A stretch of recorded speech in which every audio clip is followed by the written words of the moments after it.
Hi, good evening, Mai. Oh, Hi, good evening. I'm just in time. Did it scare you that none, me and Orlando wasn't locked in? All right, good evening, everyone. This is Lloyd speaking. It was a bit late today. Probably scared Mai a bit that nobody else is logging in. Give me a minute. I'm actually preparing my charts. Yeah. Something happened to Orlando's connection, so he won't be joining us today.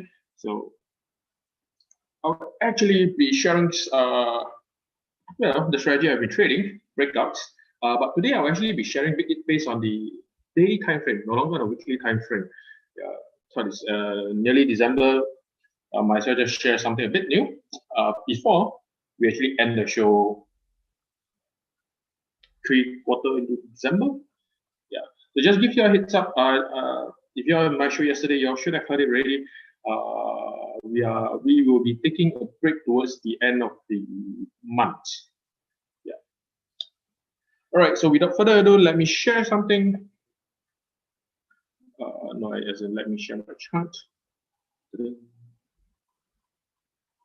Where's my chart? That's interesting. Right. Let me get rid of that. So as always, just go through some of the pairs that I'm looking at. So it's already displayed just now. I already shot Aussie Cat. Let's see what will happen at 10. Yeah. Some of you may interpret this as double bottom, but I really care about it. Yeah, I'm just gonna stick to the strategy and see what's gonna happen next. The Aussie Cat against this is something different from what I usually share. This breakout is based on the daily chart, not on the weekly chart. So you can see on the daily chart, I have an inside bar, again draw a box, not much difference. And then this time around, instead of waiting at the H4, I will go to the H1, which is 2 time frames down, and just at the and more or less everything is the same. So keep a lookout for Aussie Cat. Aussie Yens, again, you can see that price is very near where I'm going to trick a short positions. Yeah, so not going to do anything about it. Euro Kiwi, this is a pretty wide range, I must say. Yeah, so there's potential for this pair to actually go for a range trade. So if any of you who are looking for range trading, I will actually suggest you go into 30 minutes instead. Pound dollar, I actually did place a pending order on pound. Yeah, this was the candle that I actually placed it. Don't know what happened at 10. It quickly formed a bearish engulfing bar. Thank goodness it didn't trigger me, so I saved myself a stop loss. Yeah, so we shall see what happens at next. Kiwi Swiss, you can see that early of the day, Kiwi Swiss actually broke out. I don't have any relevant price action to trade. Was hoping for a retest near the edge of the bar, not the edge of the bar, near the edge of where I draw my box. Where did this come from? Yeah, so you can see that on the daily chart, inside bar, boxed, going to H1. Now, I have a signal which is the hidden divergence for the current bar. No, sorry, one bar behind. Yeah, if this current bar turns out to be a low test bar or even an engulfing bar, I will actually jump in straight away. Whenever I say jump in straight away, that means I will do a market entry. And then same thing, my stop loss, assuming the entry is somewhere here, my stop loss will actually be at the low of the bar. Yeah. So this is actually another aspect of how I combine this strategy. I do trade divergence and regular divergence and hidden divergence with this strategy at the edge, which I got actually pretty good results, surprisingly. Yeah. So again, I'm actually telling you all what I've been doing, right? That's funny. So how I actually trade divergence is at the edge of the box. If I have a divergence that comes up, I will jump it.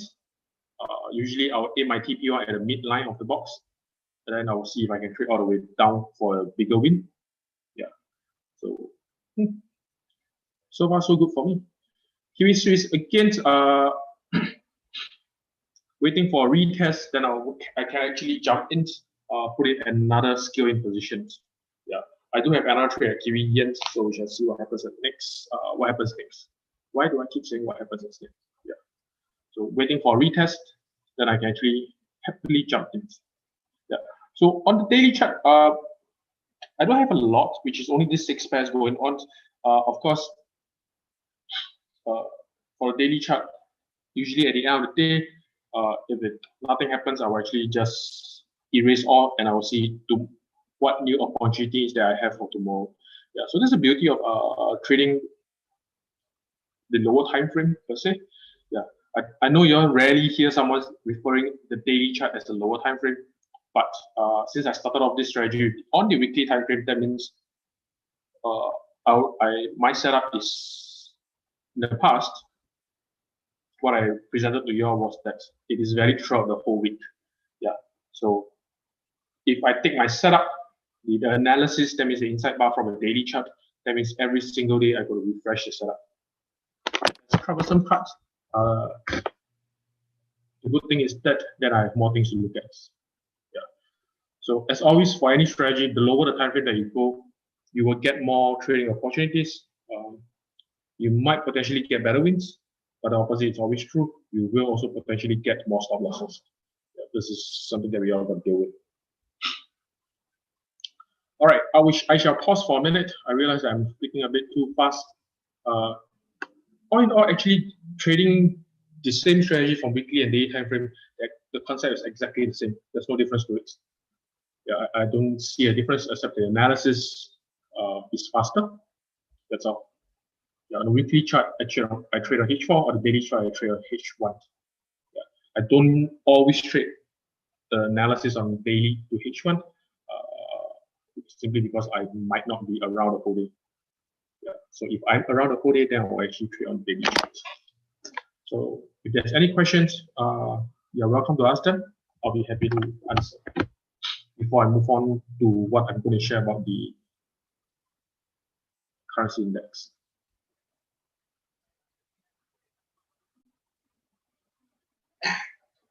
Let me see. All right, so there's no questions. I'll happily move on to, let me share the screens. Again, where's my screen? That's funny. I always seem to hunt for my screens. All right. I don't know how many of you actually watched the Sunday show where Paul organized, I think it's at 4:15 p.m. Yeah, whereby the various strategy leaders and sometimes we have guests. I think the last Sunday was actually coming in to share our analysis for the coming week ahead. Yeah, so I just refresh you a bit of what I usually do from a trend trading point of view. Now you're going to separate my mechanical system and my trend trading. I won't put it in the way of trend trading. You're going to separate my mechanical system, which is very much what I just showed you all, the inside bar. That is a mechanical system. And I don't really spend a lot of time thinking about it. Usually indicators and one particular price action will decide where I trade. Yeah, that's a very mechanical way of thinking. Yeah, I don't pay a lot of attention to fundamentals, sentiments, COT, or even trend. Don't really care about that mechanical system. For a discretionary way of trading, I do refer to my relative strength, or rather my currency indices.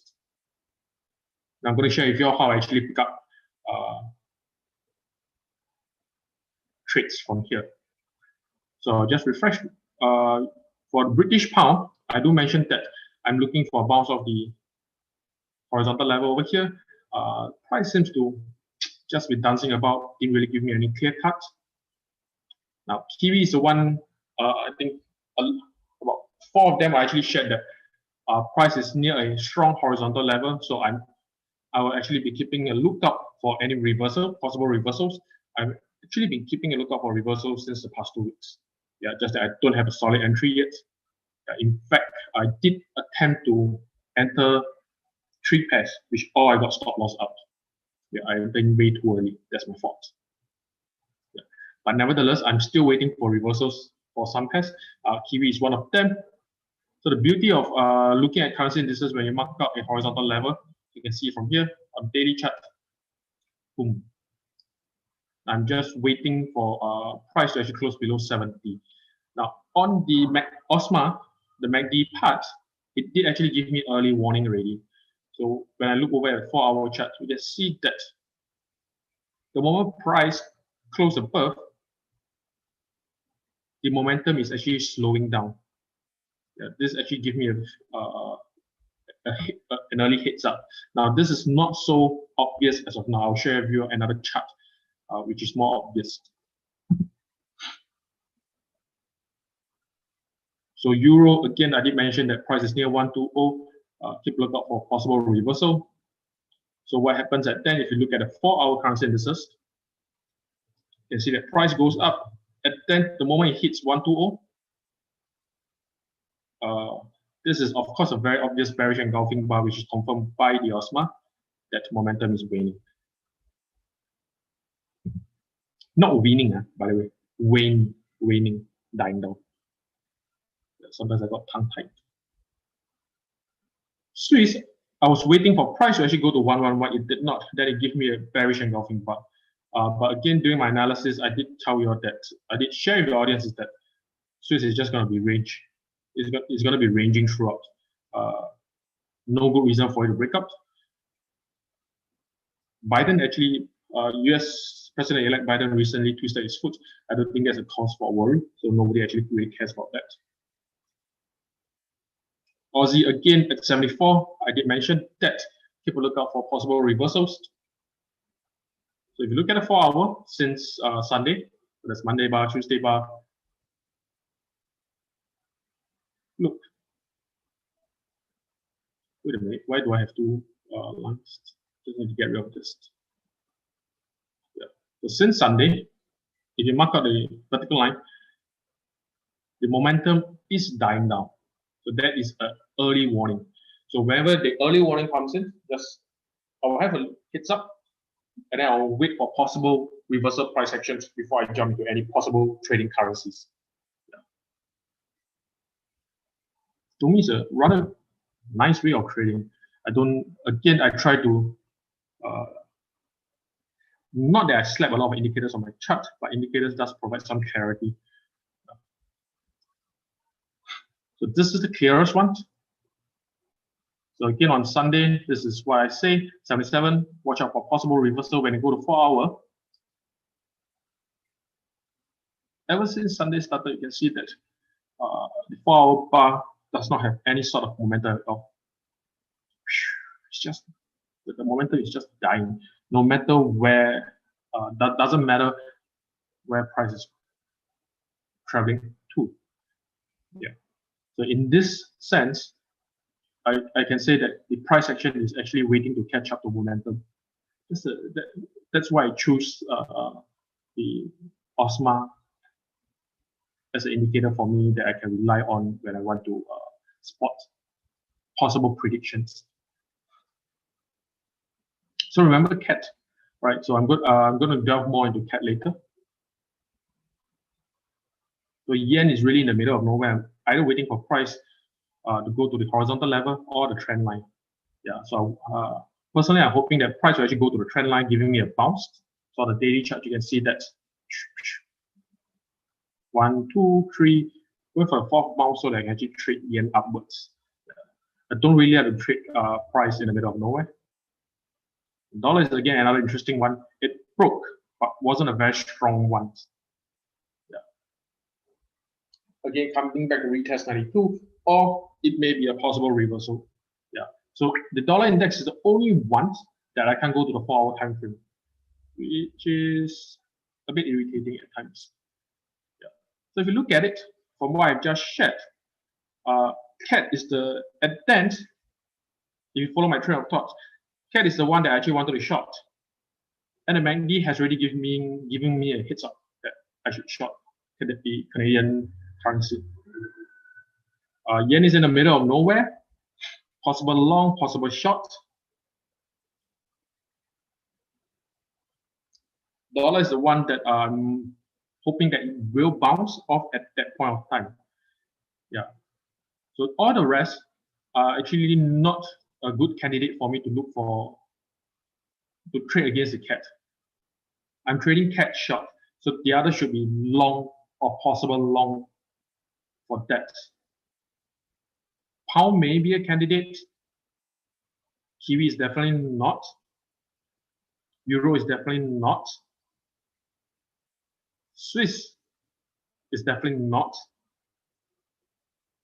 Aussie is definitely not a candidate. So really, for me to trade cat short, I only have to look at pound, yen, and dollar, just to see if there's any possible setup to trade. That means I'm looking for a pound cat short.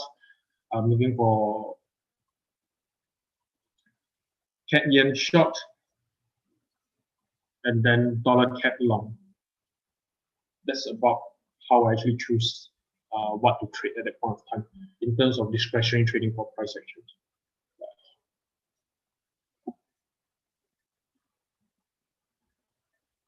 I hope that's not confusing for you. I mean, at least at the back of my head, it's clear to me how to choose currencies to trade from, which one to trade. Okay, let me see if I have any questions.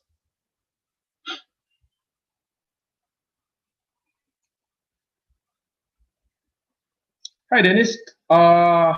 Natural gas, you're short. What's your thought on daily? My thought on daily, I'm actually long.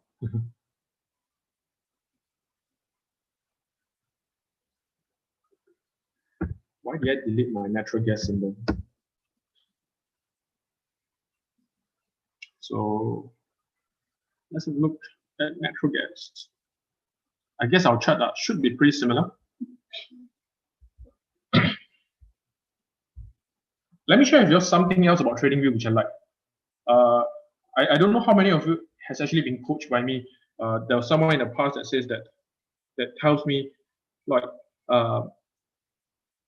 the concept of trend is confusing because it depends on how far back we look at the chart. Then we can determine that everyone will have a different definition of trend. Yeah. So that means if by and large I look at only this point, then this is a downtrend. Yeah, that means I only look at from November till now, which is a 1 month period. Then this is a downtrend. Right? You can see. That's not wrong. But if you stretch further back, then price is still very much on an uptrend. Right? From here. This may very well just be a deeper retracement. Now, there's one cool thing about the trading view. So if you look, wrong. So if you go to the bars and you choose baseline. So if you decide to look at 1 month periods, I need to zoom into all the way 1 month thereabouts. Anything that is red, that is below the baseline, it is simply a short trade. What you should be looking is simply a short trade. But if you look at a longer horizons, look at just this part, it changed to green. The longer horizon can simply just be, let's say, July to current period, which is really the past 5 months. Then this will still very much be an uptrend. If you actually zoom out more, to encompass from early 2019 to now, then price again indicates that it dips down to a short selling momentum, but it's not momentum, opportunity to go short. Yeah. So for those of you who are doing any sort of trading, be it discretionary trading, be it mechanical trading, system trading, reversal, or whichever, whatever you want to call it, can actually make use of this function, which is called a baseline. Yeah. And then decide how far back you're going to look at. If you are trading on a daily time frame, then it makes sense to look at from the past 3 months point of view. That means from December past 3 months, that means we are looking from September onwards. Then just zoom out all the way from September till now. Yeah. Then we give you a good idea whether you should be looking for long or short. Yeah, so Dennis, to answer your questions, if this is what you're looking at from daily time frame, then I would say yes, you're right. You should be looking at short position on a baseline. You see that price is actually indicating that you should be in a selling situation. Yeah, but personally for me, because I say I'm long, I did share a couple of sessions back, even at the start of when I joined Orlando. I don't know how many of you remember, is that towards the end of the year, I'm going to long natural gas, I'm going to long oil. Because it's winter, it uses up more energy. So I'm looking at a multi-year situation.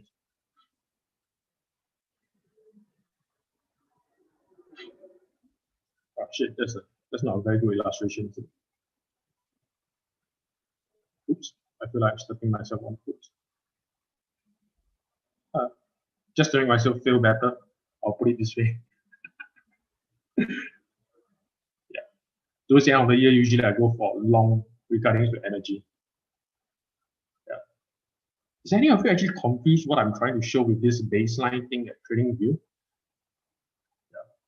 Just to simplify, if you choose baseline and you decide how far back you're going to look at, it will give you a bias, whether you should be going long or short, depending on the duration that you look at, which I think is a pretty cool feature. Yeah. So Dennis, to answer your question in a very long-winded manner, personally, I'm going long because it's more of a seasonal thing for me. Yeah. But if you're looking from a daily chart point of view, then I think you're absolutely right to go short for the time being.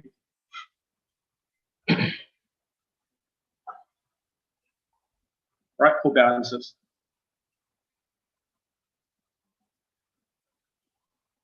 Today I sound a bit hyper, isn't it?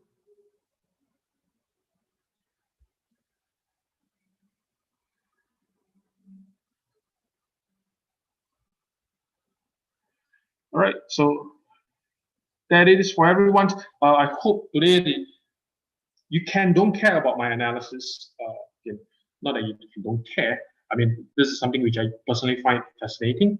But I hope the baseline thing which I share with you on TradingView, get an account on TradingView is free. You don't have to subscribe to it. You can get a free account. You just have to deal with those pesky ads. Yeah, they got a lot of cool feature on that. All right, so with that, this is the end of my sharing session. Oh wait, that is what? Really handy, that baseline thing? Really, America is hot now for the next 2 weeks. Now you're making me worry for my energy stocks. I thought now is the cousin of, what's that? La Nina. Yeah, should be wet, right? Or is it because it's wet in Asia, so it's hot in America? I'm confused about this climate thing. Yeah. Hopefully, both of us will make money one way or another, because I intend to hold my trades for at least 3 months period. Yeah. So I hope, Dennis, you can make your TP1 and even TP2 within the next 2 weeks. And after that, it bounce back and go long so that I can make my money after you. All right. So with that, thank you everyone for joining me today, and I'll be back tomorrow. See ya.